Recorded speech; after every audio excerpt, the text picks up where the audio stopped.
ভেতরটা পুরে ভরা আর কত জালিদার হয়েছে দেখুন, আর কত নরম তুলতুলে হয়েছে। নমস্কার বন্ধুরা, এনএম কিচেনে আপনাদের সবাইকে স্বাগত। আবারও আজকে একটা নতুন রেসিপি নিয়ে চলে এসেছি আপনাদের সামনে। আজকে একটা পাউরুটি রেসিপি বানিয়ে দেখাবো, কিন্তু শুধু পাউরুটি নয়, তাতে পুরও থাকবে। আজকে পুর ভরা পাউরুটি বানিয়ে আপনাদেরকে দেখাবো। পুর বানানোর জন্য কিছু কারি পাতা লাগবে। প্রথমে কারি পাতা তুলে নেব। কারি পাতা গাছ লাগিয়ে রেখেছি, এখান থেকে তুলে নেব। এই দুটো হলেই হয়ে যাবে। কারি পাতা তুলে নিয়েছি, এখন রান্নাঘরে চলে যাব। পাউরুটি বানানোর জন্য ইস্ট লাগবে। প্রথমে ইস্টটা ভিজিয়ে নেব।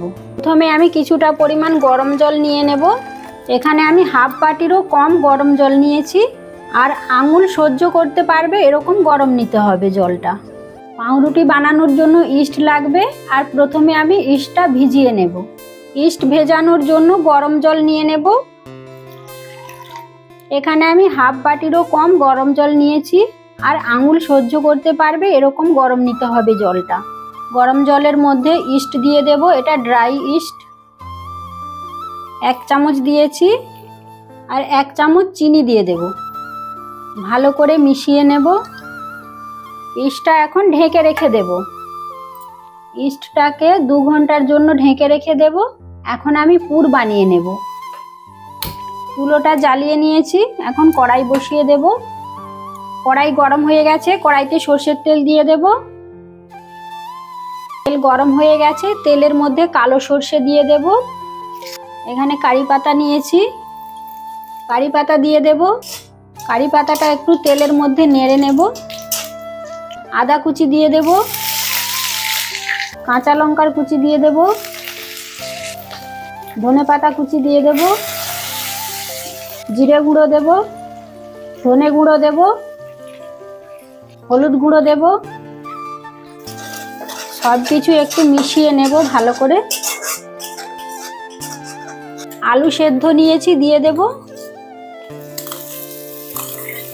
পরিমাণ মতো লবণ দেব। মশলার সাথে আলুটাকে ভালো করে নেড়ে নিতে হবে। আলুর মধ্যে পেঁয়াজ কুচি দিয়ে দেব।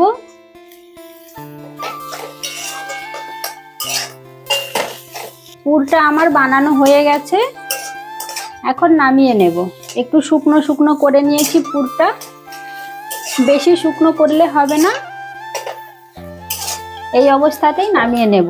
পুরটা থেকে খুব সুন্দর একটা গন্ধ বেরোচ্ছে। পুরটা আমার রেডি হয়ে গেছে, এখন ঠান্ডা করে নেব। ইস্টটা আমি 2 ঘন্টা ভিজিয়ে রেখেছিলাম, এখন খুলে দেখব কেমন হয়েছে। আমি ইস্টটা গরম জল দিয়ে ভিজিয়েছিলাম। আপনারা গরম জলের পরিবর্তে লিকুইড দুধও ব্যবহার করতে পারেন। কতটা ফুলেছে দেখুন, পুরো ফেনা ফেনা হয়ে গেছে। এখন আমি ময়দা মাখার জন্য একটা পাত্র নিয়েছি। এই কাপ মেপে আমি 2 কাপ ময়দা নিয়ে নেব। 1 কাপ নিয়েছিলাম, আবারও 1 কাপ দিয়ে দেব।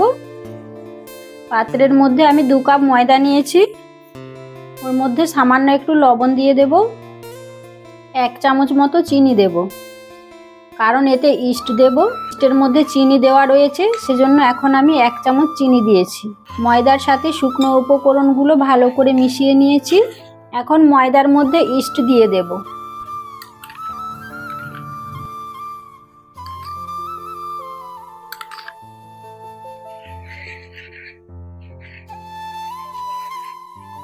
ইস্ট দিয়ে ময়দাটাকে মেখে নিয়েছি, এখন জল দিয়ে মেখে নেব।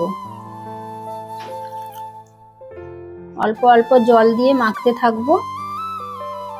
এখানে আপনারা লিকুইড দুধ দিয়ে মাখতে পারেন।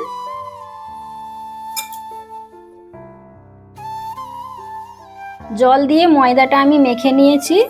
আমরা রুটি বানালে যেরকম ডো বানাই, তার থেকে একটু নরম করে ময়দাটা মাখতে হবে।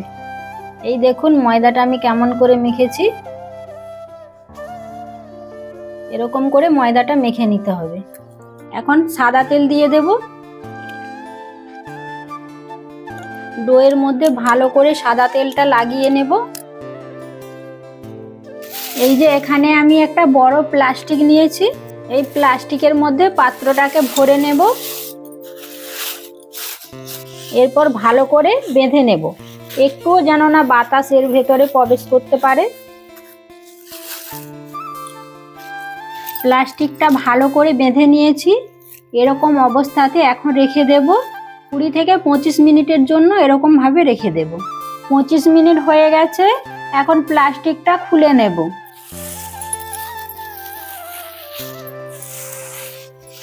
কতটা ফুলেছে শুধু দেখুন একবার। ময়দার ডোটা কত সুন্দর ফুলে গেছে। আমি হাতের মধ্যে সামান্য একটু সাদা তেল লাগিয়ে নিয়েছি। এই দেখুন ময়দার ডোটা কত সুন্দর হয়েছে।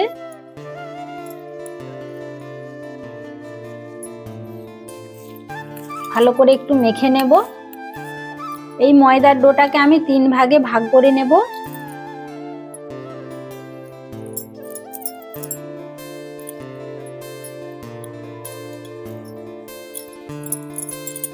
এইভাবে আমি 3টে ভাগ করে নিয়েছি। এখান থেকে একটা ভাগ নেব। এরকম করে মাঝখানটা একটু গর্ত করে নেব। আর এখানে যে আমি আলুর পুরটা বানিয়ে রেখেছিলাম, এখান থেকে আলুর পুর নেব আর এই ডোয়ের মাঝখানে দিয়ে দেব। এরপর চারিপাশ থেকে এরকম করে ময়দা টেনে টেনে পুরটাকে ঢেকে নেব।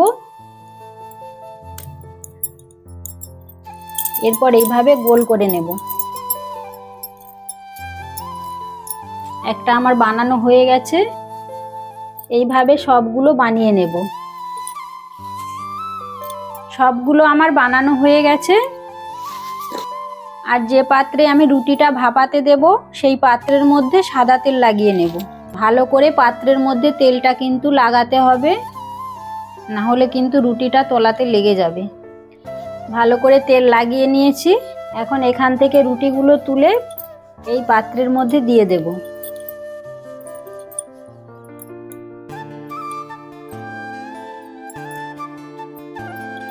একটু ফাঁক ফাঁক করে বসিয়ে নিতে হবে, না হলে রুটিগুলো গায়ে গায়ে লেগে যাবে। রুটিগুলো পাত্রের মধ্যে ভালো করে সাজিয়ে নিয়েছি। এখন একটু ঢেকে রেখে দেব 10 মিনিটের জন্য। এখানে আমি চুলোটা জ্বালিয়ে নিয়েছি। চুলোর মধ্যে কড়াই বসিয়ে দেব। কড়াই গরম হয়ে গেছে। কড়াইতে আমি লবণ দিয়ে দেব। এই লবণটাতে আমি অনেকবার কেক বানিয়েছি, সেজন্য লবণটার কালারটা দেখুন কেমন হয়েছে। কড়াইয়ের মধ্যে একটা স্ট্যান্ড বসিয়ে দেব আর এখন ঢেকে দেব। এখানে আমি 10 মিনিট ঢেকে রেখেছিলাম ডোগুলোকে। এখন খুলে নেব। এখন এই পাত্রটাকে কড়াইতে বসিয়ে দেব। কড়াই থেকে ঢাকনা খুলে নেব। কড়াইটা অনেকটা গরম হয়ে গেছে। পাত্রটাকে এখন স্ট্যান্ডের মধ্যে বসিয়ে দেব। উপর দিয়ে একটু সাদা তেল ব্রাশ করে দেব। ডোয়ের মধ্যে সাদা তেল ব্রাশ করে নিয়েছি। এখন ঢেকে দেব। চুলোর আঁচটা মিডিয়াম রেখে কিন্তু রুটিগুলো ভাপাতে হবে। 30 মিনিট হয়ে গেছে। এখন রুটিগুলো কেমন হয়েছে খুলে দেখব। কতটা ফুলেছে শুধু দেখুন একবার। রুটিগুলো হয়ে গেছে। এখন কড়াই থেকে তুলে নেব।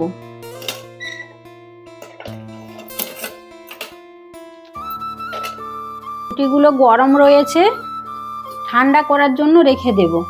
রুটিগুলো অনেকটা ঠান্ডা হয়ে গেছে। এখন তুলে দেখাচ্ছি আপনাদেরকে, দেখুন কেমন হয়েছে। নিচের কালারটা দেখুন কত সুন্দর হয়েছে।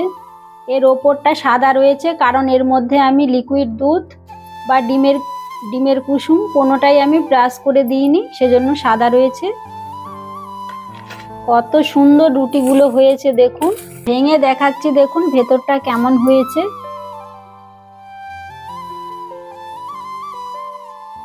ভেতরটা পুরে ভরা আর কত জালিদার হয়েছে দেখুন, আর কত নরম তুলতুলে হয়েছে। আপনারা তো পাউরুটি বানিয়ে খেয়েছেন, এইভাবে একবার পুর ভরা পাউরুটি বানিয়ে খেয়ে দেখবেন, খুব সুন্দর হয় খেতে। আমি নিজে হাতে যে এত সুন্দর পুর ভরা পাউরুটি বানাতে পারবো কোনোদিনও ভাবতে পারিনি। এত সুন্দর হয়েছে। যেভাবে বানালাম পুর ভরা পাউরুটি, এইভাবে একবার আপনারা বানিয়ে খেয়ে দেখবেন, তারপর আমাকে কমেন্ট বক্সে কমেন্ট করে জানাবেন। আজকের ভিডিওটা এখানেই শেষ করছি। দেখা হচ্ছে পরের ভিডিওতে। সবাই ভালো থাকবেন, সুস্থ থাকবেন।